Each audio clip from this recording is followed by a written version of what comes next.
Welcome to How to Be a Humane Leader Without Losing Your Job. In this podcast, we dive into compassionate leadership in today's fast-paced business environment. With our experience and insights, we'll help you lead with heart while securing your career. Join us for engaging conversations and practical advice to elevate your leadership skills and make a real difference. I'm your host, Chris Hollerking, a Fortune 100 IT leader, alongside Roberto Torres, a seasoned startup engineering leader. Today, we will discuss how to be a humane leader and deciding how much effort to invest in developing our team members' behaviors versus allowing them to develop them on their own. Hey, Roberto, how you doing? I've been fine. Thank you very much. How about you?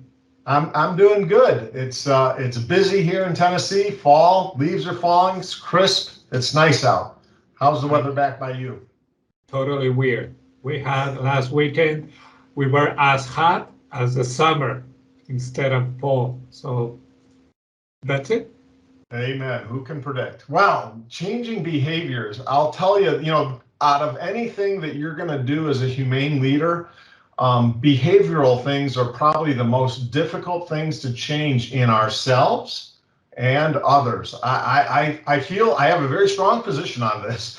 I do think we need to try and change team members' behaviors, in my opinion. As our own, right? Part of this podcast is about us changing our behaviors to be more humane leaders. But I do believe personally, we need to invest in changing folks because sometimes, when you look at yourself in the mirror, I can think about people coaching me on my behaviors. Sometimes when we look at ourselves in the mirror, we don't see ourselves the way everybody else does. And a good humane leader helps reflect to their employees how the outside world is seeing them. And then that employee, though, does need to make the decision to accept some of that feedback to decide to change. And it isn't something you're going to change overnight, but I very strongly believe that everyone can be more humane to each other in the workplace with some good coaching. So what do you think, Roberto? Well, I think, first of all, that change is something that it is really difficult to apply, to acknowledge and to apply. And that doesn't mean that it's going to be only in a one way. It has to be in a two ways. And what I meant by this, it is from us, because we are leaders, to our reports, as well as maybe our reports will tell us something, and the other layer, it is from our managers to ourselves. So I think it's an endless loop.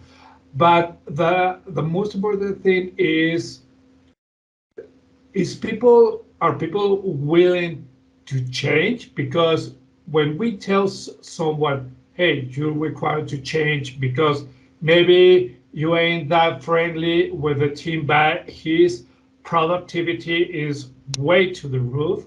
How could we balance that, mentioning, hey, you have to be this way, and maybe that person understands and acknowledges that he is not cool maybe with the team, he's not bonding, but he really knows that his productivity is really, really high. So I think it is a constant challenge, maybe. Yeah, no, I would agree. And you need a very special relationship with whether it's your boss or your peer or your team member to have that conversation about behaviors. Because, developing technical skills or coaching somebody to improve those things, I think people don't take it personally, but behaviors are a very personal thing. So you need to be a special kind of humane leader to approach those folks. And you're going to need to develop a trusting relationship so that they can hear the feedback, not as criticism, but they hear the feedback as a way to improve, to be more successful in the future. So if you don't, invest the time in making that relationship before the feedback is given, I do think that sometimes you need to wait a bit to give that feedback. So if it's your first day on the job as the leader and somebody comes to you and says, hey, team member X is being a real jerk and you need to work on their behaviors, it's probably not something I'm going to work on that first week that I'm there as the new leader, because you do have to have a bit of a relationship, and you need to see some of it with your own eyes, because you want to be able to give feedback that you believe in as a humane leader. One of the things that we had where I worked was something called 360 feedback. It didn't always work, but basically you could request anonymous feedback, and as long as you sent it, I'm going to try and remember here, but I think you had to send it to at least 7 people, might have been more than that, and at least 5 people had to respond, so it would be anonymous enough that you wouldn't know who the feedback was coming from. So you could actually seek out feedback. And if you picked the good people who cared enough about you that would be honest and give you some things, you could actually get feedback on what, you might need to work on yourself. So, it's one of those things where it's a very special type of development work that I think as a leader, you need to have a very strong relationship to start on it with someone. And you, as the person who's receiving the feedback, and you could be a humane leader receiving the feedback yourself, you have to be open to listen to others' opinions. Because one thing I would always say in performance reviews is, when we're going to talk about behaviors, it's opinions. It's not facts like, did you technically finish something on a certain date? Behaviors can be very subjective. So I would always preface it with, look, here's an opinion. You can take it or leave it, but here's an opinion about how others see you when you're public speaking, when you're in a team meeting and you're not answering questions, or you're being angry towards someone who's challenging your suggestion. It's just an opinion, it's point of view, but just keep in mind, person X, that several of the team members offered me their opinion that they felt you were being too aggressive about defending your decision or your opinion on something. So, I think it's critical that us as humane leaders try and help coach people, but be careful how you do it. Yes, and one thing is adding to that, it is that it hurts when someone tells you that you are wrong or you're not in the proper path. It hurts because it gets you deeply into you. So you think maybe that you're doing the proper stuff, the cool stuff, and it hurts. So instead of, I don't say, I don't say that it won't hurt. I think that you have to accept it, try to be as objective as possible, and listen. Maybe it is like this, 4x listen to 1x talking. And when you have this one, you could maybe settle down, maybe you could chill out, and be prepared to receive that feedback, because we've been into that position, regardless if we were leaders or not. And I will go maybe to when we were children, and when our parents told us something that we thought it was right, but it wasn't. So right now in the work life, we have to have, yes, indeed, an open mind. But since it is maybe a difficult stuff, because as we grow older, maybe we're sticking, we're hardening our thoughts about what it is good and what it isn't. I think that maybe we had to do an exercise in an introspection of ourselves. Did we do it right? We did it, but we had to be really honest to ourselves, because we could lie to ourselves so easily and maybe make excuses about saying, no, this person, this job, they are wrong, I'm right. No, you have to go, because it will be in the proper path to become someone better, Oh, I completely agree. It's kind of that Zen of reflection, right? You have to decide, you know what, I'm going to hear this feedback, even if it might be painful.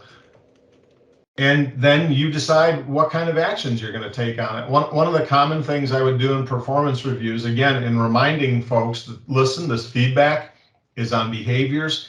It is an opinion. You can choose to listen to it, reflect on it, and potentially take action, or you can listen to it and discount it. That's totally up to you. You know, as I'm giving the performance feedback, I explain to them, look, I understand what I'm about to tell you might be a bit painful, but please take it in the manner in which it's intended.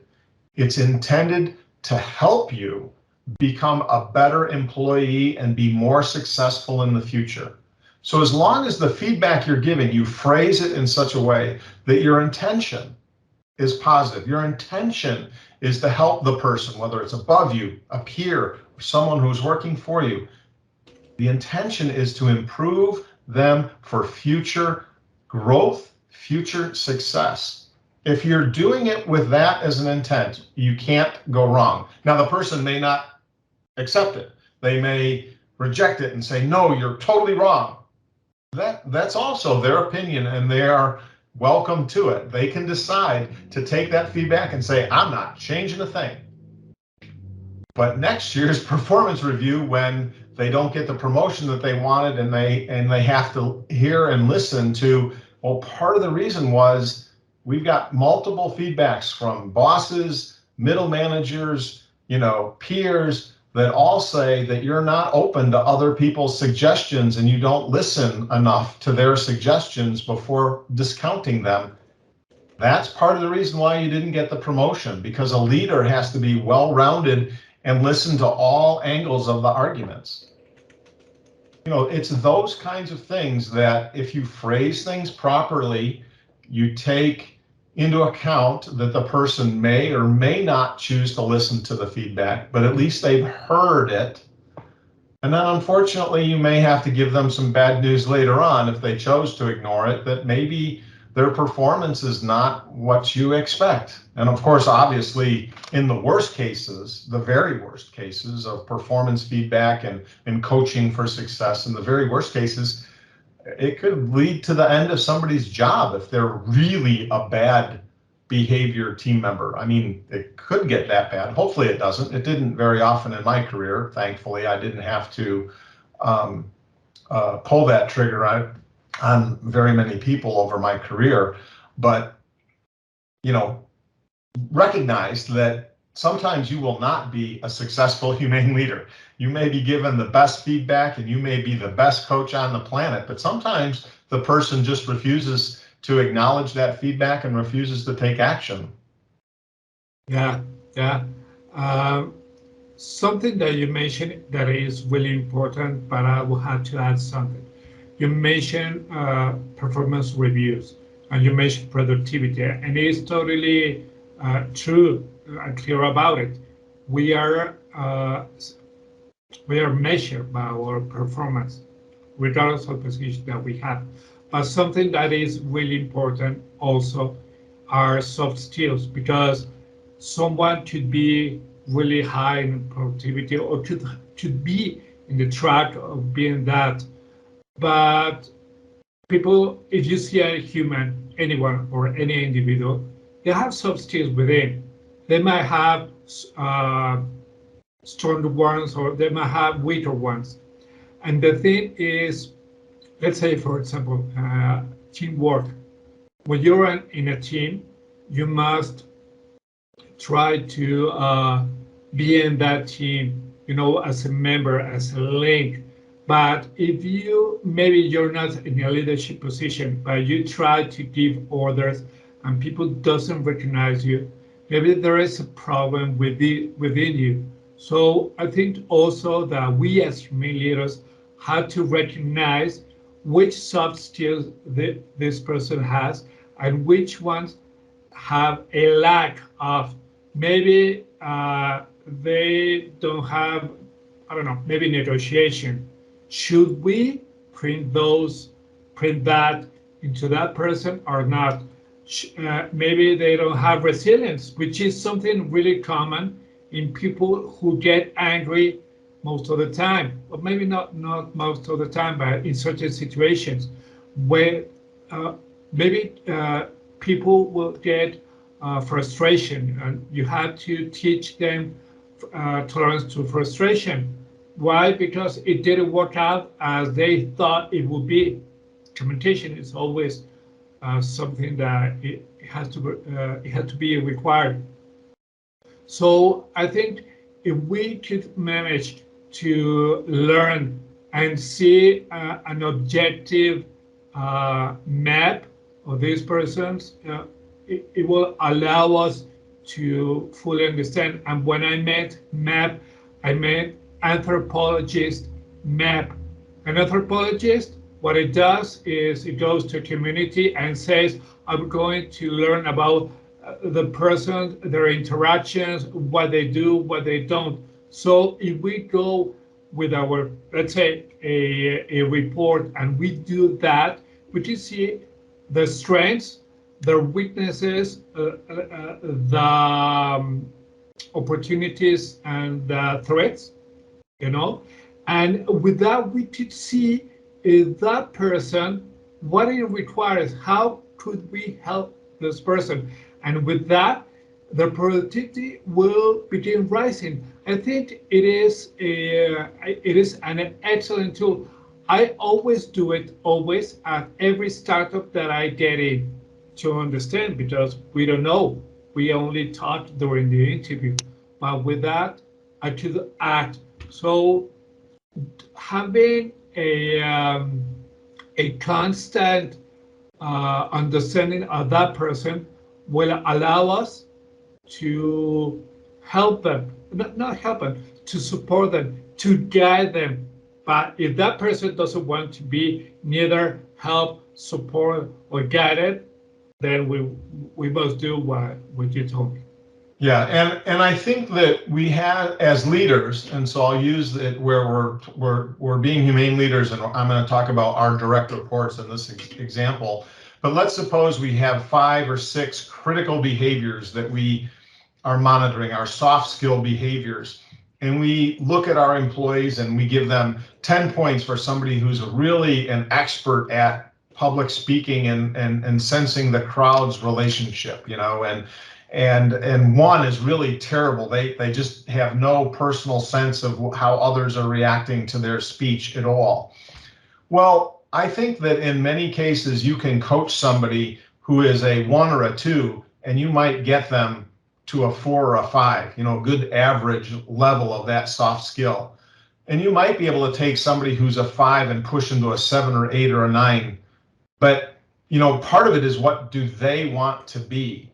So I had a tendency, when I would look at my whole team and kind of evaluate their soft skills and kind of decide where their strengths and weaknesses were, I would generally try and do the things that would find the things that would hurt them the most. So somewhere where they have a soft skill that's a 1, 2, or a 3, and try and get that up to average. I usually didn't spend a ton of time with people who had, let's say, 5 or 6 level soft skills and try and get them to be an expert at 10. If they wanted that, like let's say they wanted to be a leader where public speaking was really critical and they were a 5 currently, if that's really what they wanted, then I would invest in time in coaching to help them get up to a 9 or a 10. But for me, the best return in getting a team that cooperates and is very productive, I found that if you work on the behaviors that are the biggest problems, shall we say, or where they have the least amount of skills, and you can get them up to kind of that middle grade, that kind of score of 5 out of 10, that's where the sweet spot is. Again, as long as they're willing to accept the feedback and accept change and work at it, that's really where you want to, you know, work to get it, because it's pretty rare if you're going to take somebody who's a 1 or a 2 at some soft skill like listening and get them to be a 10. It's probably not going to happen. If they were a 1 or a 2 when you hired them, they're not suddenly, or even over 10 years, probably going to become a 10 and be the perfect listener. So, you know, you gotta, as a leader, judge how much time you're going to invest in each employee. Where are you going to focus? You only have a certain amount of time. I think that, again, I believe strongly that behaviors can be coached and improved. I think some of it is just natural. There are some people who are natural listeners, some people are natural public speakers. But I would invest my time in taking some of those folks, like you're saying, where they are most challenged, and try and get them to be average, than trying to take somebody who's average at something and get them to be 10 number one, in my opinion. No, and I totally agree with you. You cannot take them by the hand and all that and go from 1 to 10. You have to set them on track. They must do what they think is right, because we are all different, and we don't know if that person is going to have that willingness to go further. We must do what we're required to do today, but we set the foundations maybe for them to understand and maybe begin growing in the ladder, and they're one right now, maybe there will 3, and maybe in 10 years time there will be a 9. We don't know that, but I think it's maybe like a excuse me, like a responsibility today to set them on track, but it is not a responsibility, neither an obligation, to take them by the hand and go with them all the way. It's up to them, and for that, let me tell you, I think that we all require not to be square, and you know what I meant, but as a tube. And what I meant as a tube is we cannot only be in a two-dimensional square, that we only have our vision and our view limited. We have to be open-minded like a tube, because we can see different layers, different dimensions of everything. Hey, people, my leader is asking me to be more cohesive with my teams. What am I doing? I think that I'm not doing the correct stuff. So I begin interacting with my other team members, and I see that I'm not productive, or that there is no a bonding between them. Oh, maybe I will change. But in order for me to change, I had to abide that change is good for me, for my team, for everyone else. People won't think the same as I do. So I think that even though this is a pretty hard challenge to overcome, it to be doable. If we do it, if we accept, it's going to be much easier, and if we do it, maybe we will grow. And I do believe that this aspect of humane leadership is one of those things where you really learn it well when you actually have problems to address. I think you could read a lot of books about coaching people to be better at soft skills or learning soft skills yourself, but until you encounter the actual problem, like you have a team member that just won't listen, that has zero listening skills, you really kind of learn these things by the heat of the fire and have a problem. So don't try and find problems in your team that don't exist so you can practice, coaching on listening skills. But usually in every team, there's at least somebody who needs some improvements on some soft skills. And so think about that. Think about who you're going to help, how you're going to coach them, how open they are to hearing the feedback that you're going to give. And those are the people that you'll be most successful in helping improve. Good. Okay, great. There's so much to talk about this, but we have to do the wrap up, please. Absolutely. Well, listen, thanks for joining us on another episode of How to Be a Humane Leader Without Losing Your Job. We hope our insights help you become a smarter and more strategic leader. Apply today's lessons to see the positive impact on your team and career. Catch all our episodes on Spotify, Apple Podcasts, Google Podcasts, Anchor, and YouTube. Join us next week as we discuss something trendy in the leadership world. Until then, stay safe, humane, and successful. Bye-bye.